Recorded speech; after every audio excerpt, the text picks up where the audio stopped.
Hello and welcome to Tales of Japan. Today's tale is The Sound of Silence by Katrina Goldsato.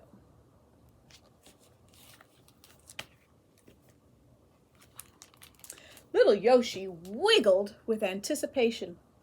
3, 2, 1. He threw open the front door.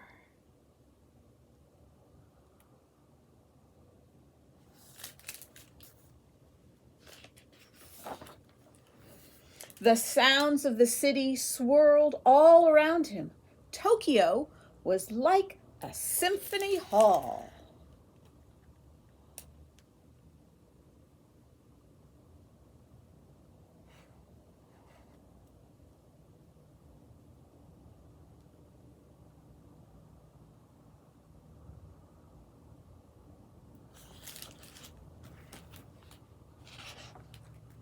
Yoshio listened to the sound of his boots squishing and squashing through the puddles, and the tiny raindrops pattering on his umbrella.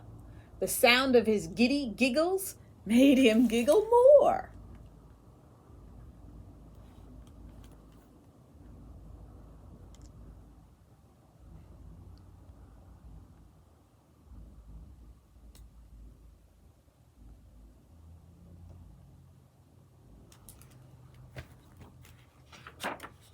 Suddenly, Yoshio heard the strangest sound.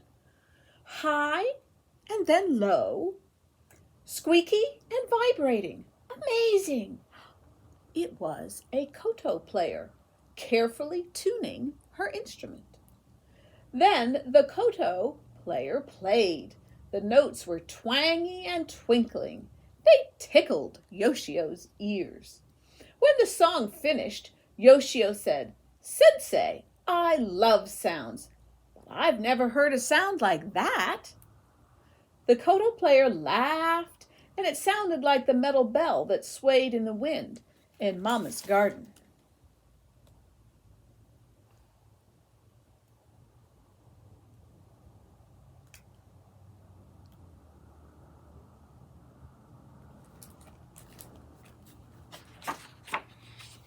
"Sensei," Yoshio said, "do you have a favorite sound?" "The most beautiful sound," the koto player said, "is the sound of Ma, of silence." "Silence?" Yoshio asked, but the koto player just smiled a mysterious smile and went back to playing.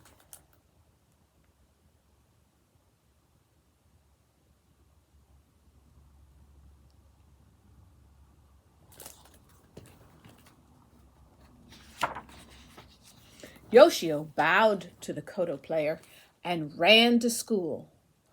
"Where can I find silence?" Yoshio wondered as he listened to the thwack of his boots on the pavement.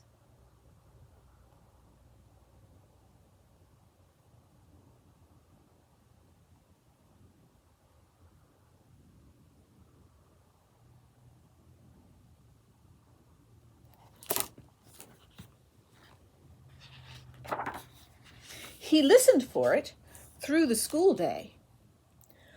But there was always some kid making noise.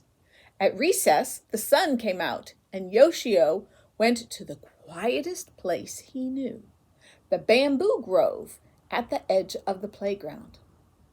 But even there, the bamboo made a taka-taka-taka sound as the wind banged its stalks together. He closed his eyes and heard the swish, swish, swish of the wind, making the leaves talk. It was beautiful, but it wasn't silence.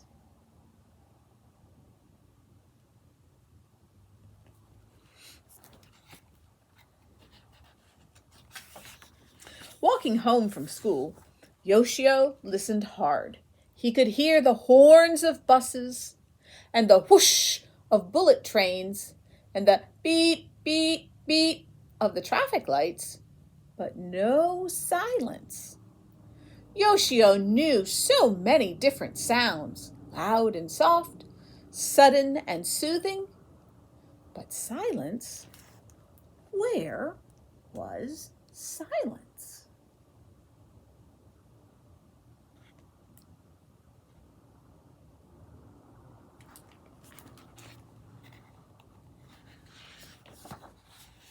It wasn't in the dining room, where there was always the sound of chopsticks and slurping and chewing and swallowing. What a noisy family! Silence wasn't in the bath, where even his toes made noise and little droplets of water kept dripping off his nose. Drip, drip, drip.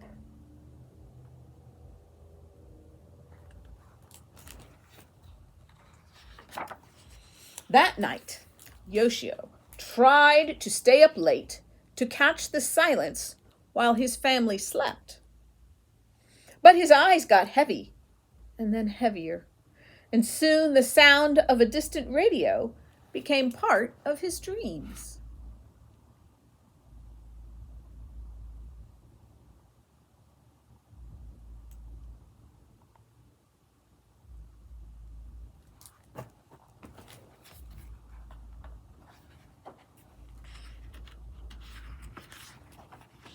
The next morning, Yoshio woke up to his neighbor's dog barking and barking, and oh no, he had missed the silence.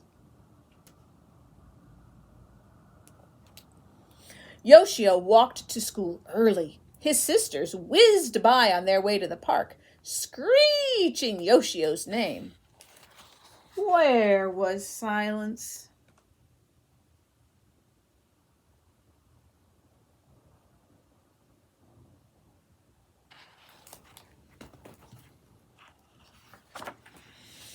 Yoshio heard the creak of the school gates as he pulled them open. No one was at school yet. He put on his inside shoes and listened as they shuffled on the shiny floor. The classroom felt different without anyone in it. He sat at his desk by the window and pulled out a book. He loved this story, and as he read, he forgot where he was.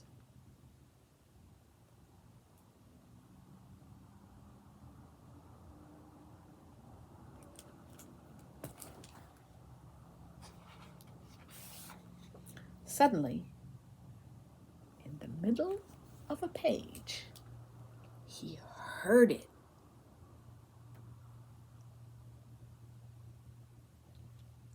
No sounds of footsteps, no people chattering, no radios, no bamboo, no kotos being tuned. In that short moment, Yoshio couldn't even hear the sound of his own breath.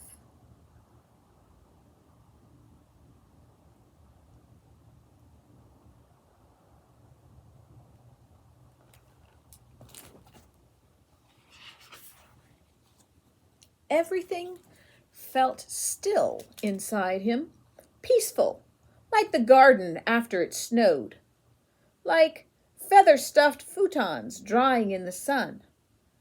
Silence had been there all along.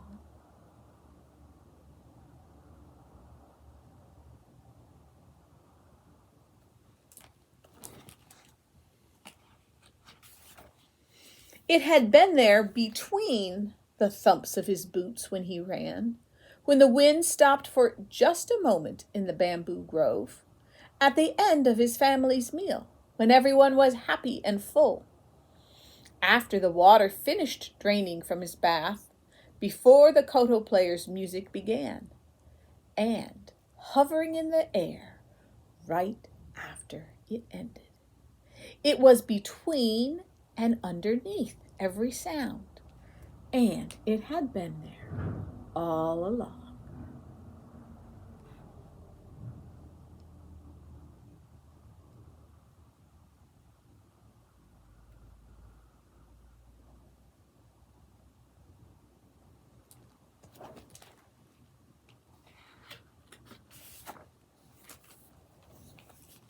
Ma.